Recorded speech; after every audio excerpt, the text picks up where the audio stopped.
The truth is, I believe in the Most High God. To me, the Most High God is the higher form of consciousness, which is animating, is the force or the energy that animates my body. This meat suit, right, that I'm in. And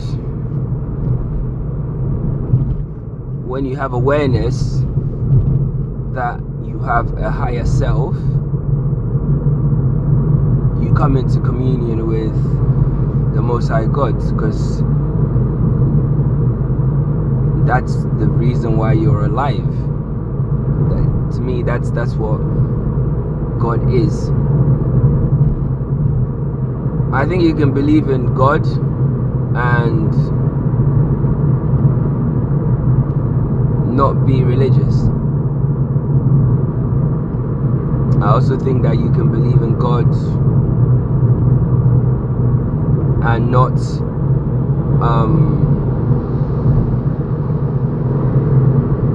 believe in any religious text such as the Bible or Quran or Bhagavad Gita or whatever it is. The reason I say this is because, for a number of reasons, the religious books or organized religions are businesses. Because, number one,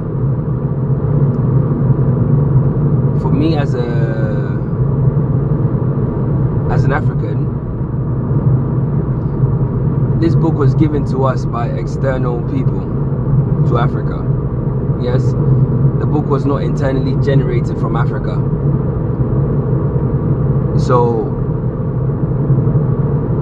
there's that first question. The second question is, before that came, the books and the organized religion, etc., came to Africa, we had our own religions, which did not have any intermediary or any person, quote unquote, having to intercede on our behalf.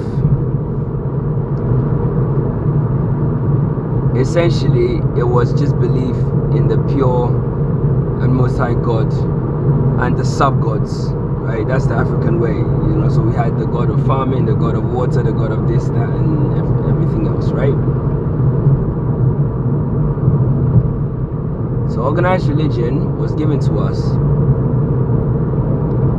For me, it's a circular argument, a completely circular conversation to use the Bible to prove the existence of Jesus Christ and all the rest of it.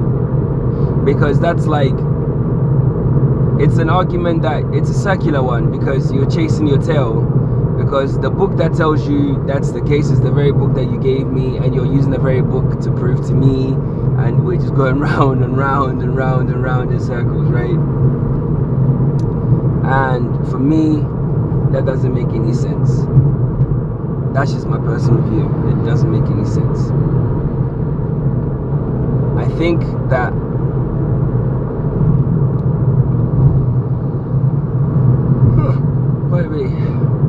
I think that you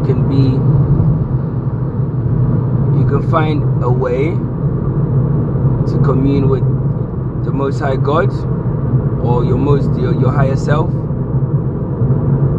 without having to go through anybody, without having to bow to another person, without having to give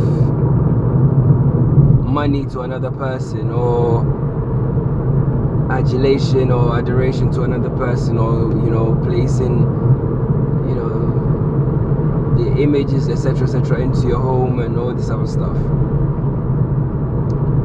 I think that in itself is trying to play God. Because why do I need to go through you? Like, why do I need to go through somebody else? Why do I need to? It's almost like by default you're told that you're not worthy of communing with God directly.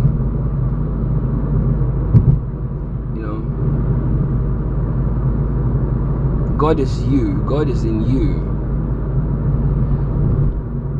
If you strip away the ego, if you have an ego death, if you haven't gone through an ego death, perhaps you wouldn't understand what I'm trying to say.